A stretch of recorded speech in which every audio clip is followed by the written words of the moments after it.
My name is Rachel, and I am 35 years old, and my parents quietly dissolved my grandmother's trust fund 4 years ago and transferred £180,000 into my brother's account and told me the trust had never matured. And I want to tell you that I did not find out because anyone told me and did not find out because something felt wrong and found out because the file was in my Monday morning batch and I opened it the way I open everything, which is from the beginning. And without anticipating what I am going to find, I need to tell you who I am before I tell you what I did, because the two things cannot be separated. And I am the Senior Federal Inheritance and Estate Audit Director at the National Probate and Estate Compliance Authority. And I have held this position for 7 years, and before that, I spent 5 years as a senior audit analyst in the same division. And my function is the oversight and integrity review of every trust dissolution filed within the National Estate Management System, and every consent form, and every beneficiary transfer, and every solicitor instruction connected to those dissolutions. And I review them in batches, and the batches come to my desk on Monday mornings. And I open them, and I read them, and I process them, and I have done this for 12 years without once finding my grandmother's name in a file until this Monday. The batch contained 14 dissolution files, and I processed the first 11 without incident, and the 12th file opened with the standard dissolution summary header and the trust reference number and the originating estate name, and the originating estate name was my grandmother's name, and I looked at her name on my institutional screen in the flat, precise light of a Monday morning, and I sat with it for a moment, and then I kept reading. The trust had been established by my grandmother 11 years ago, and it had been registered with the authority under a standard discretionary trust framework with 2 named beneficiaries.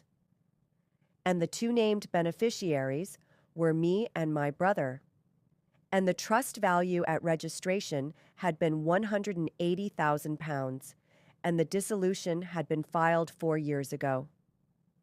And I want to tell you about the 4 years, because the 4 years matter, and what happened in those 4 years was this, which was that my parents told me on 3 separate occasions when I asked about the trust that the investment structure had not performed as expected, and that the maturity conditions had not been met, and that the trust had been administratively closed with no distributable value, and I had believed them, and I had stopped asking, and I had filed the information in the place where I filed things I had accepted, and I had not thought about it again. Until this Monday morning, the dissolution summary showed a single beneficiary transfer.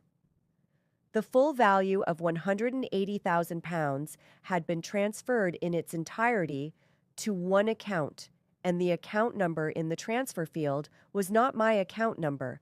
And I looked at the account reference, and I ran it through the authority's linked accounts database the way I run every transfer reference, and the database returned a result, and the result was my brother's name. I want to tell you about the consent form, because the consent form is the document that a discretionary trust dissolution requires from all named beneficiaries before the dissolution can be legally processed, and a dissolution without the consent of all named beneficiaries is not a valid dissolution. And I opened the consent form attached to the file, and I looked at it, and at the bottom of the form, beneath the section that said beneficiary signature, and the date field showing 4 years ago was a signature. The signature was mine. I know my signature, the way I know everything I have been producing for 35 years, which is precisely and completely.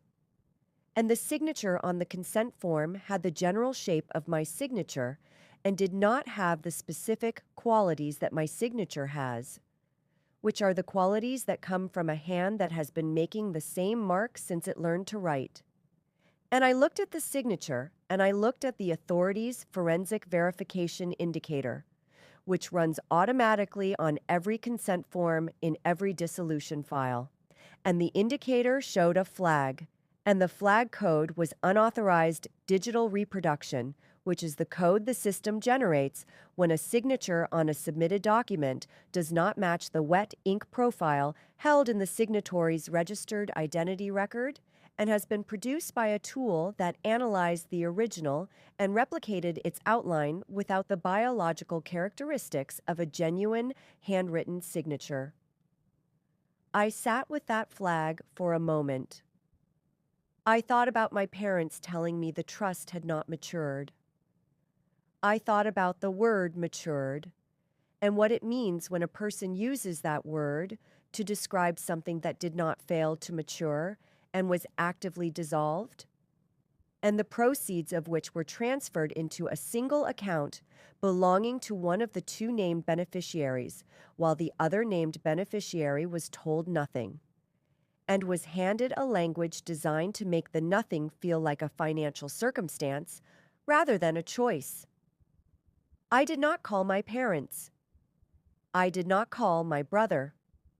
I opened the authorities' automated estate fraud enforcement portal, and I completed the intake form with the trust reference number and the dissolution date and the transfer account and the forensic flag classification and the registered beneficiary discrepancy, and I submitted the form, and the system confirmed receipt, and the system locked the file, and I watched the status indicator move through its sequence, and at the end of the sequence, the indicator showed criminal referral confirmed, and the referral had been transmitted to the inheritance fraud unit that operates under my directorate. And the timestamp on the confirmation was 9/17 on a Monday morning. My tea was still warm. I opened the 13th file. The Federal Inheritance and Estate Audit Division on Monday afternoon had the quality that it always has at that hour, which is the quality of a floor where the work is continuous and the continuity does not require announcement. And the systems on my desk were processing what they had been given, and the processing had a new case file in it, and the case file was moving through the inheritance fraud unit's intake pipeline with the speed that Category 1. Estate fraud submissions move, which is faster than standard cases. And I had been watching the status indicator on my secondary monitor. At the intervals, I watch all case indicators, which is once in the morning and once after lunch. And the afternoon check showed me that the inheritance fraud unit had taken full custody of the file. At 13:41. I want to tell you what full custody means in practical terms, because the practical meaning is more useful than the technical description, and full custody means that the case file is no longer accessible to any officer in my division, including me, and is now entirely within the inheritance fraud unit's jurisdiction. And the fraud unit's first action on a Category 1 estate fraud case is the issuance of an emergency asset freeze on every account identified as a receiving node in the fraudulent transfer. And the sole receiving node in my grandmother's dissolution transfer was my brother's account. And the emergency asset freeze had been issued at 13:43, which was 2 minutes after the custody confirmation. And I know this because the authorities' linked enforcement monitoring feed shows asset freeze issuances as anonymized entries. And I had been watching the feed the way I watch all feeds, which is as a professional function, and not as a personal one. The asset freeze on a receiving node account is total and immediate. And what total and immediate means is that the account holder cannot make withdrawals and cannot process outgoing payments and cannot access any funds held in the account and cannot use any card or credential linked to the account, and the freeze remains in place until the inheritance fraud unit's investigation concludes. And the investigation timeline for Category 1 cases is determined by the complexity of the evidence and not by the urgency of the account holder. I processed the remaining files in my Monday morning batch during the afternoon. I want to tell you about my brother, Because I think the context of who he is matters to the understanding of what the freeze meant to him, and my brother had been living in a way that required consistent access to the account that was now frozen, and he had been living this way for 4 years, which was precisely the length of time that had passed since my grandmother's trust was dissolved and the funds were transferred into his account, and I had watched him live this way from a distance during those 4 years. And I had attributed what I observed to choices he had made and opportunities he had found. And I had not known the origin of the resource that was enabling the living, and I knew now my phone showed 5 missed calls. During my lunch hour, all 5 were from my brother's number. I had placed the phone face down on my desk at 9:17 when I submitted the intake form, and I had not turned it face up since, and I watched it light up 5 times through the plastic back of the case, and I watched each call complete its ring cycle and move to voicemail, and I ate my lunch at my desk, and I processed the afternoon queue, and at 5:30 I closed my workstation, and I put my phone in my bag without looking at the screen, and I went home. Monday evening I made dinner, and I ate it, and I went to bed at 10:30, and at some point between 10:30 and 7, the following morning, my mother sent a text message, and I know this because when I picked up my phone on Tuesday morning, the notification was there, and the preview showed the beginning of the message, which said that something terrible had happened to my brother's bank account, and that the bank had made a catastrophic administrative error and frozen everything, and that she knew I worked in a financial authority, and that she needed me to look into the system and make some calls, because my brother could not access any of his money. And he was in a desperate situation, and she said the word desperate twice in the portion of the message visible in the preview. I opened the message. I read it to the end. I noted the phrase, catastrophic administrative error.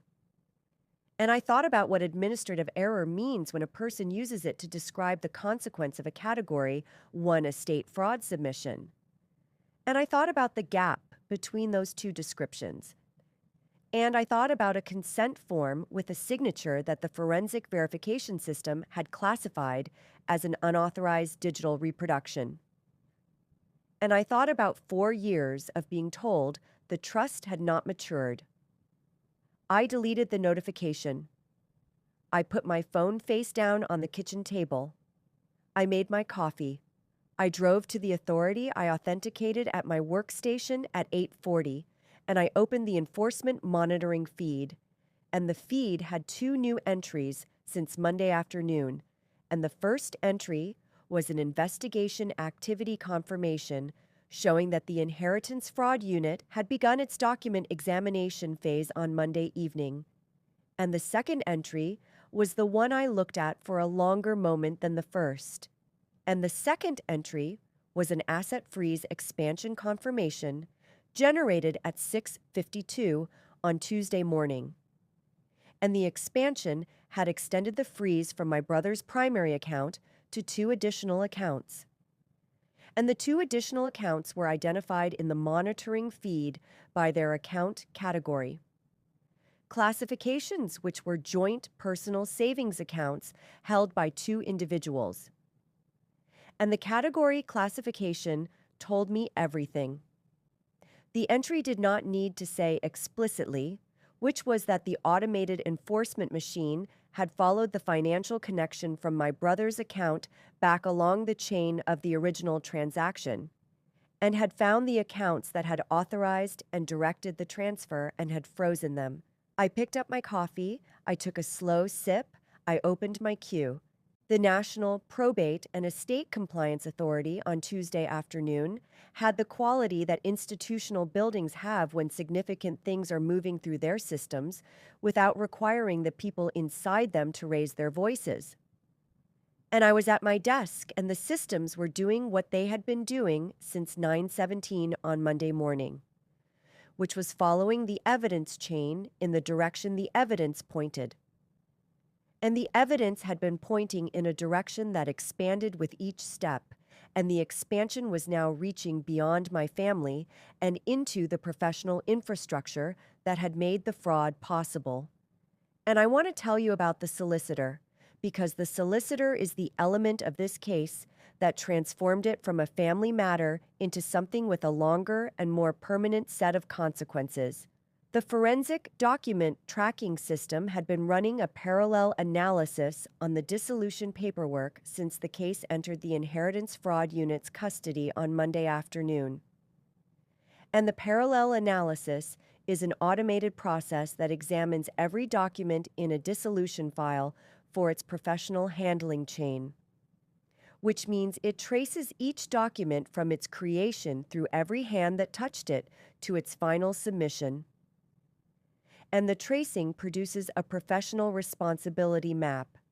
And the professional responsibility map, in this case, identified a single solicitor's firm as the originating handler of the fraudulent consent form and the dissolution filing.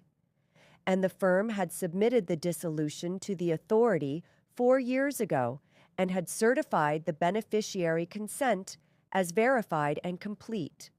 The automated professional compliance flag was issued at 14:09 on Tuesday afternoon.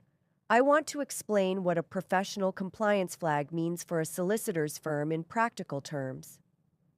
And the practical meaning is that the firm's registration with the authority to submit estate filings is immediately suspended, pending criminal review.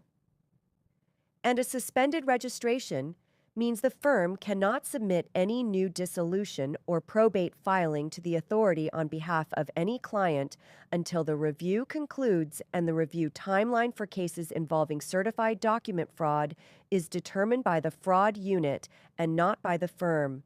And the flag had been transmitted to the legal services regulatory body simultaneously, so that the firm's broader professional standing was under review from 2 directions at once. I noted the flag timestamp in my notebook. I went back to my queue. On Wednesday morning, my assistant knocked on my office door at 9:04 and said that I had received 6 calls on my direct line, and that the caller had identified himself by a name I recognized and had said it was a family matter and had asked each time to be put through. And she said she had told him each time that I was in a case review and unavailable for personal calls, and I said that she should continue routing all personal inquiries to the standard 30-day online portal, and that this applied to all callers regardless of how they identified themselves. And she said she understood, and she went back to her desk. I could hear the quality of the calls through the glass partition between my office and the reception area, and what I could hear was not words, and was the specific register of a voice that is using more volume than a professional reception space usually receives. And I sat at my desk and I processed my queue, and the voice continued for the duration of the 6th call, and then it stopped, and I continued processing. The email alert from the Inheritance Fraud Unit arrived at 11:23 on Wednesday morning, and it was flagged urgent, which is a classification the fraud unit uses when new evidence has entered the case that materially expands its scope. And I opened the alert, and I read it. And what it contained was a notification that the solicitor's firm had uploaded a full digital correspondence archive to the fraud unit's evidence portal at 10:51 that morning, and the upload was unsolicited, which meant the firm had provided the documents without being formally requested to do so. An unsolicited evidence provision in a criminal fraud case has a specific professional meaning, which is that the provider is attempting to establish cooperation before a formal evidence demand is issued, and cooperation before a formal demand is the legal equivalent of a person moving away from a burning building before they are asked to I read the summary of the correspondence archive. The archive contained email exchanges between the solicitor and my parents spanning the 8 weeks prior to the dissolution filing. And the exchanges showed that my parents had contacted the firm with a specific instruction, and the instruction was to process the dissolution without contacting the second named beneficiary directly, and to use a consent form that had been provided to the firm by my parents already completed. And the solicitor had raised a verification concern in the third email, and my parents had responded to the concern. And the response was in the archive, and I read it. And what it said was that the second named beneficiary was aware of the arrangement and had provided the consent privately, and that formal verification was unnecessary given the family context, and the solicitor had accepted this and had proceeded. The second named beneficiary was me. I had provided no such consent. I had not been aware of any arrangement. I filed the alert in the case folder on my desktop and I went back to my queue. My mother's voicemail arrived at 14:47 and my assistant flagged it as a personal message received on the office line, and I listened to it once and I noted its content, which was weeping, and the word reputation used several times and a reference to my brother's business suppliers, and the word collapsing. And I noted all of it. And I did not call back, and I went home at 5:30. And I made dinner. And I went to bed on Thursday morning. I authenticated at 8:40. And I opened the enforcement monitoring feed, and the feed showed a new entry, generated at 0731. And the entry was a formal criminal investigation notice issuance, and the notice had been issued to 2 individuals. And the 2 individuals were identified by their relationship to the case file, which was as the directing parties in the fraudulent dissolution instruction, and I noted the timestamp and I noted the classification. And I thought about an email that said formal verification was unnecessary given the family context, and I thought about the family context as it currently existed, which was 2 frozen savings accounts and a solicitor's registration suspended, and a correspondence archive in the fraud unit's evidence portal, and 2 formal criminal investigation notices issued at 7:31 on a Thursday morning. I opened my queue. There were 9 items waiting. I processed the first one, and I moved to the second. And the morning continued, and the automated gears continued, and I was at my desk doing my work. And the work was what it had always been, which was following the evidence in the direction it pointed. And the direction it was pointing had been set on Monday morning at 9:17, and it had not changed since, and it was not going to change now. Friday morning at the Central Probate and Estate Compliance Authority headquarters had the quality that the building always has at the start of a working day, which is the quality of a place whose systems have been running through the night and are now receiving the people who will interact with those systems. And the security checkpoint on the ground floor was processing the morning arrivals through the biometric scanner and the credential verification terminal and the identity confirmation station in the sequence. It always processed them, and the sequence is precise and unhurried and has been the same for 9 years and was not going to be different today, regardless of what the people standing in front of it believed they had come to accomplish. I was at my workstation on the 6th floor at 8:35.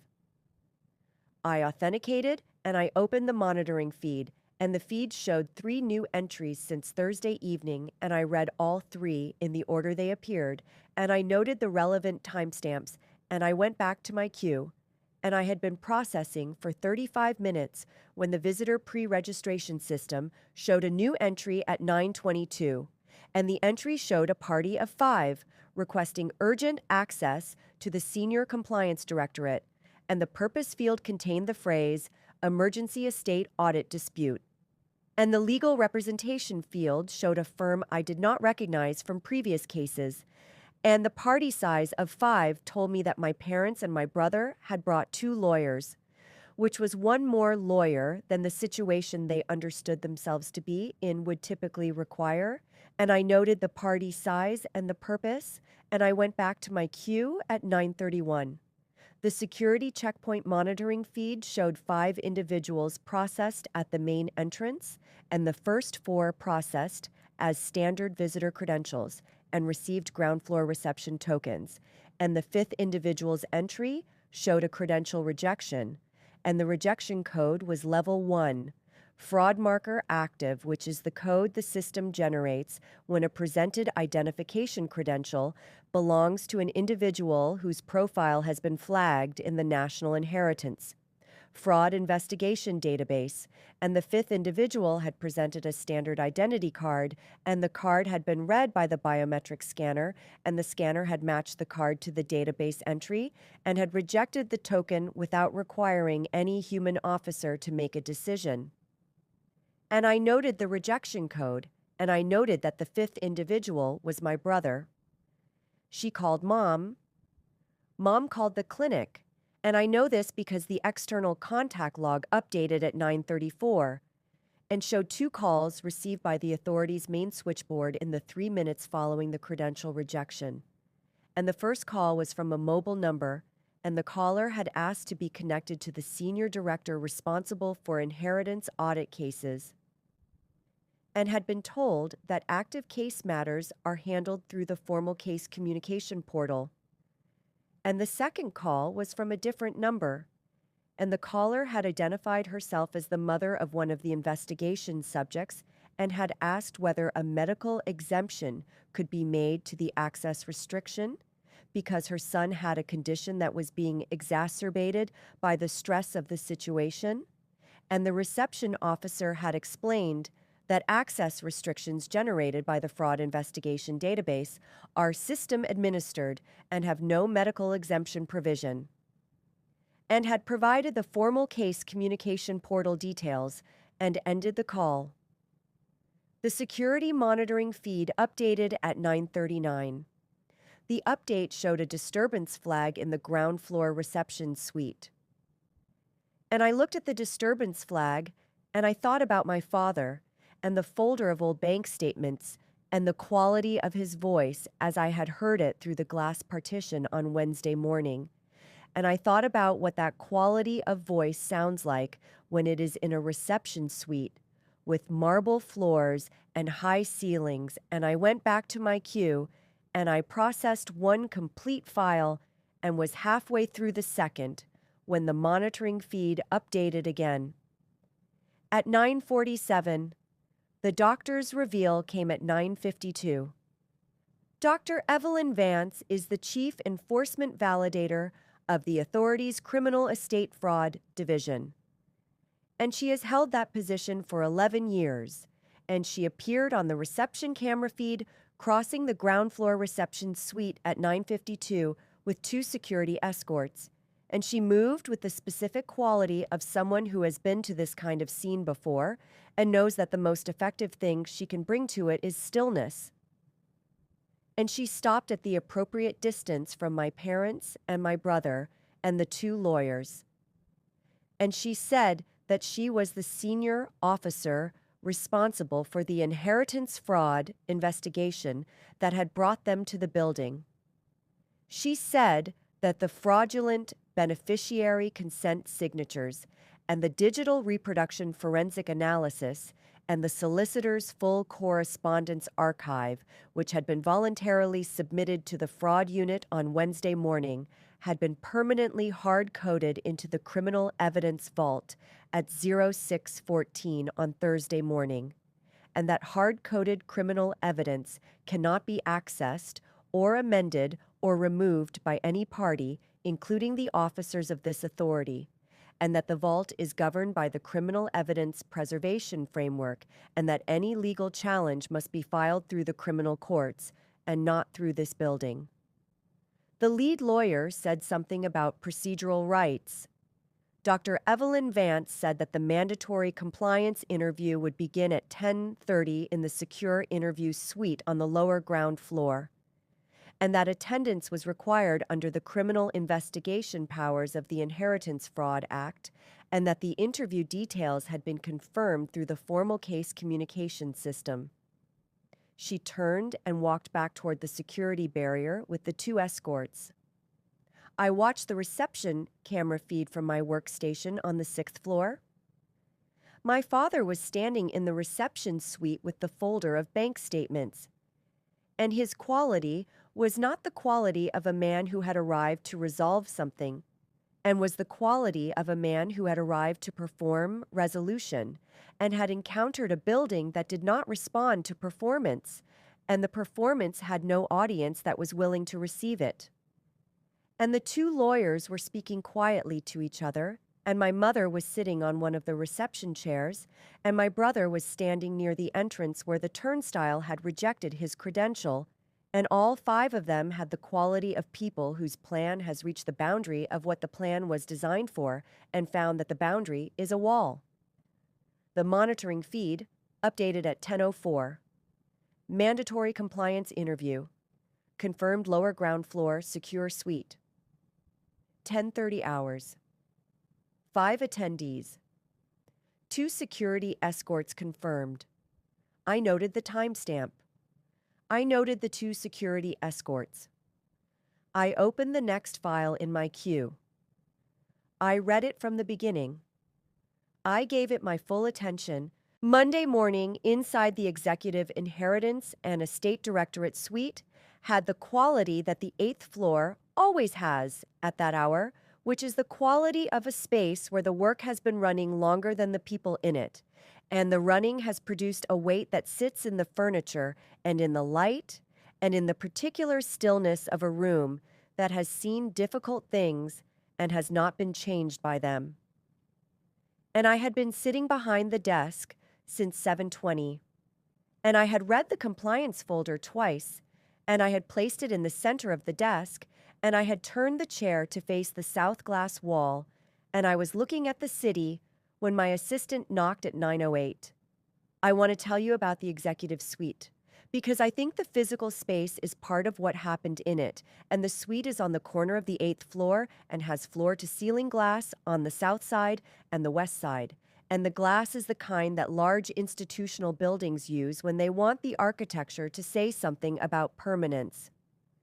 And the something it says in this building is that the work conducted inside it is not affected by weather or season or the preferences of the people who stand in front of it.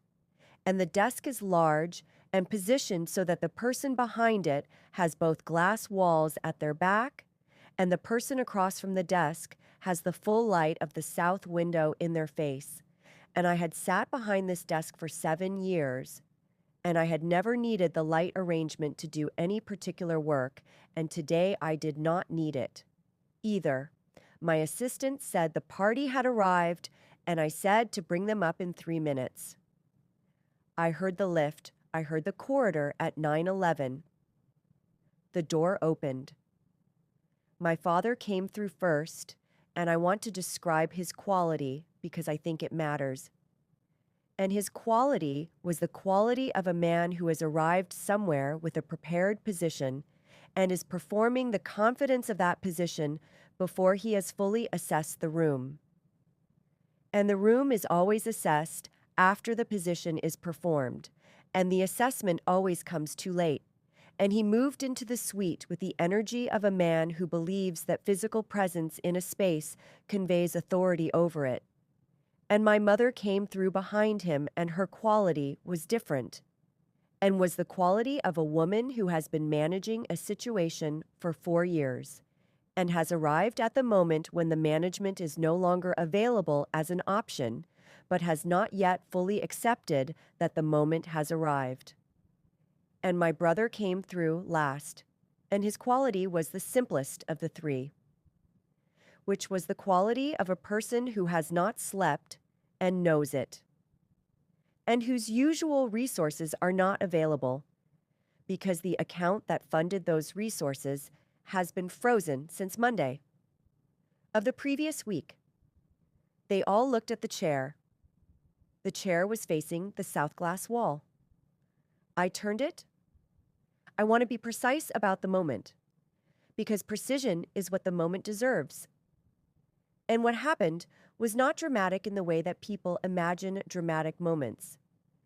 and was the specific and complete reorganization of understanding that occurs in three people simultaneously. When the information they receive cannot be processed using the framework they arrived with, and the reorganization happened in stages that I could observe clearly from behind the desk, and the first stage was recognition. And in my father, it took approximately 2 seconds, and in my mother, it took 3. And in my brother, it took longer, because my brother had spent the least time in rooms where he was required to assess things quickly. And the final stage in all three of them was the specific stillness that follows when assessment produces no available response. My father said my name. Then he said that this was not right. Then he said that this was a family matter and that family matters did not belong in government buildings, and that I had used my position to arrange something that was designed to humiliate them, and that whatever disagreement existed between us could have been handled privately and should have been handled privately. And his voice was climbing in the way that voices climb when the words are not producing the effect the speaker needs. And the glass on the south side and the west side returned his voice to the room with the flat and unsoftened clarity of surfaces that do not absorb. And I sat in the chair and I watched him, and I let the voice complete its cycle. When it completed, I opened the matte black folder. I said that I wanted to read them. The document forensics report. Summary, and I read it in the register I use for all professional work, which is level and without inflection, beyond what the content itself carries. And I read the forensic flag classification, and I read the unauthorized digital reproduction finding, and I read the confidence rating, which was the highest rating the forensic unit assigned, and I read the section on the solicitor's correspondence archive, and I read the specific email in which my parents had instructed the solicitor to proceed without contacting the second named beneficiary and to accept the pre-completed consent form as sufficient verification. And I read all of it without looking up until I reached the final section. I looked up. I looked at my mother. I said that the authorities' regulations required all dissolution filings containing falsified beneficiary signatures to be referred automatically to the Criminal Prosecution Division, and that the referral had been made, and that the Criminal Prosecution Division's involvement meant that the matter was now a criminal proceeding, and that criminal proceedings involving falsified estate documents carried consequences that included prosecution and asset forfeiture, and a permanent bar from acting as a beneficiary or trustee in any future estate filing registered with the authority, and that none of those outcomes was within my authority to prevent because the automated systems had executed the referrals according to their protocols, and the protocols do not ask me what I prefer. My mother said my name. It was the first word she had said since entering the room. I looked at her and I thought about 3 conversations over 4 years in which she had told me the trust had not matured, and I thought about the word matured and how carefully it had been chosen to describe something that had not failed to mature and had been deliberately dissolved, and I thought about a consent form with my signature on it that I had never seen and never signed, and I thought about what it costs to produce that kind of careful language over 4 years at family dinners and telephone calls.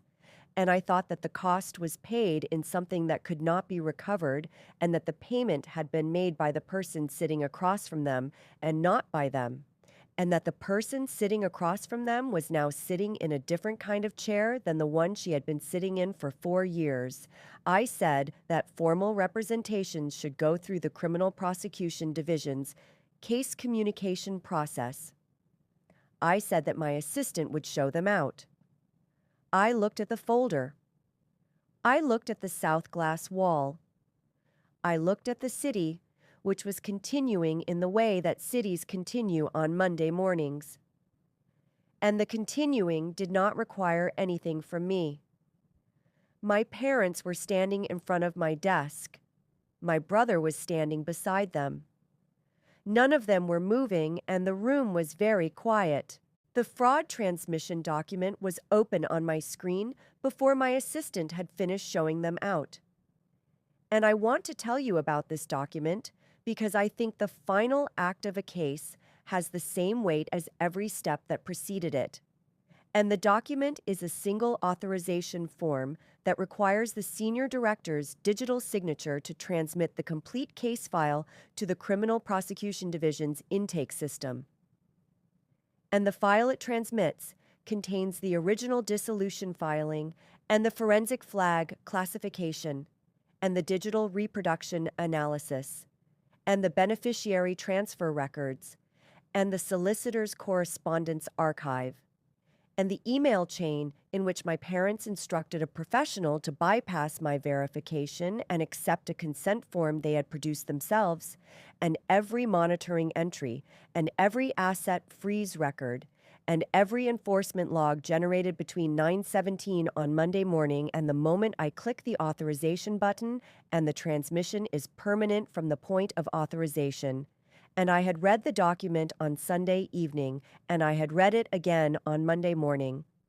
And I was satisfied that every field was accurate, and every attachment was present, and every finding had been generated by systems that produce what the evidence requires, and nothing else.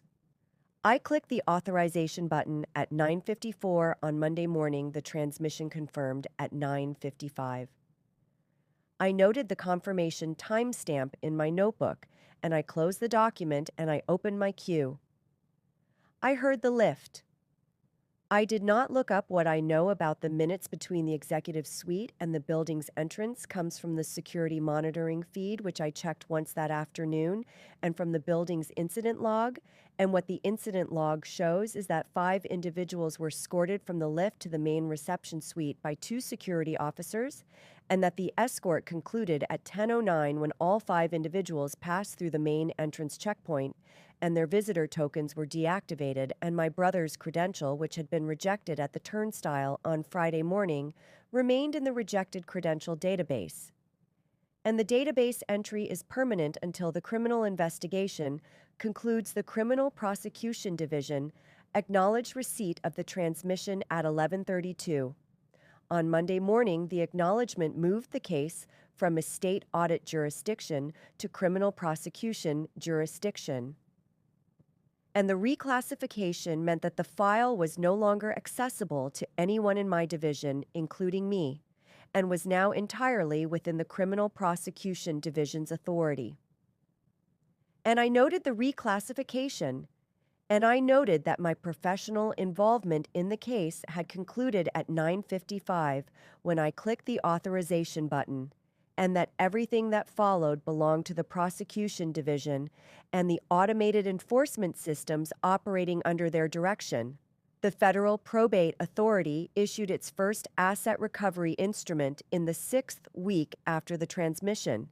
The instrument covered my brother's commercial business assets and his personal investment accounts, and it established a recovery timeline within which the identified assets were to be assessed, and the recoverable portion applied to the trust fund recovery amount, which was £180,000, plus the accumulated interest calculated from the dissolution date 4 years earlier, and the penalty assessment applied by the authority under its standard framework for cases involving falsified beneficiary consent, and the framework's calculation for cases where the falsified consent enabled a full trust diversion applied a compounding multiplier.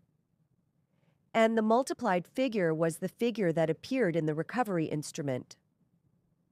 And I read the instrument when it was published on the authority's public enforcement record, and I noted the figure. And I noted that my brother's assessable assets, when measured against the recovery figure, produced a shortfall. And the shortfall became a personal liability registered against him and against my parents as the directing parties in the original fraud instruction. The intermediaries began in the fourth week. They came as calls to my office, switchboard and messages forwarded through mutual contacts, and 2 handwritten letters delivered to the building's reception desk, and my assistant handled all of them according to the instruction I gave her on Monday afternoon, which was that all personal inquiries from individuals not on my professional contact list should be directed to the standard inquiry portal, and that response times through the portal were 30 working days, and that she should provide the portal address and end the interaction, and the calls and messages and letters all received the same response, and the response was the portal address and the 30 working day timeline and nothing further. And the intermediaries stopped making contact in the 7th week. I separated my personal financial accounts from every instrument that carried any connection to my family. In the 3rd week, I updated my registered contact details with every financial institution and government body I held a relationship with, and I removed every secondary contact reference that pointed toward any member of my family, and I registered new sole contacts for all correspondence, and the updates were processed within the standard processing windows.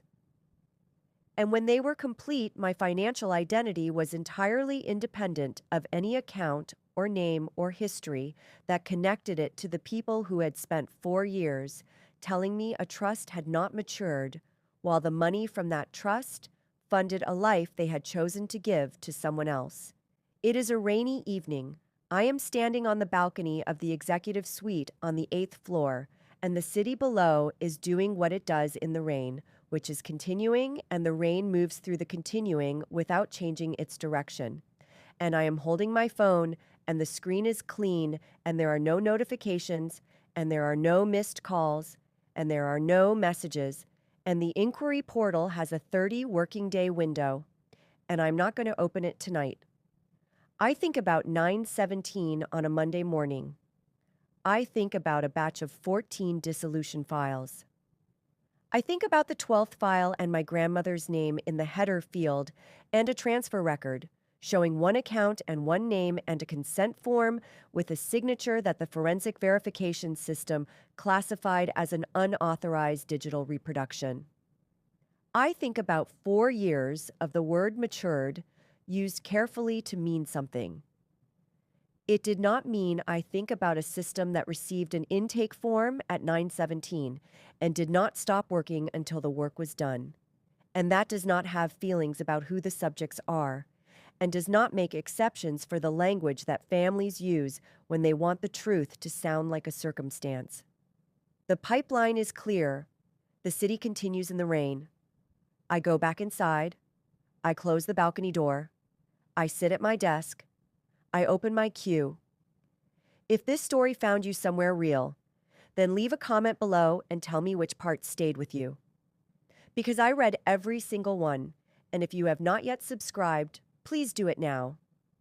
Because every story on this channel is built on the same foundation, which is that the truth does not require your voice to be raised and only requires the correct form to be submitted at the correct time.